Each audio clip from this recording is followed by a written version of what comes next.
amagambo mabi arasenya. Amagambo mabi ahutiyeho azana ingaruka mbi, ashengura umutima, azana ingaruka zitanagurwa n'ibihe byose umuntu ariho ashobora kwihananga bivaneho.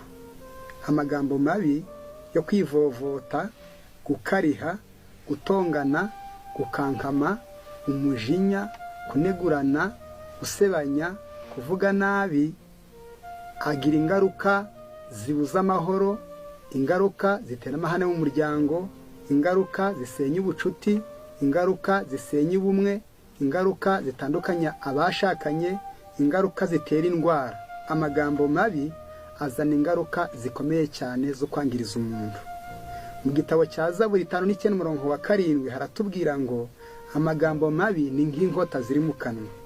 Naho mu Migani 12:18 hakatubwira ngo amagambo yicana ni nk'inkota.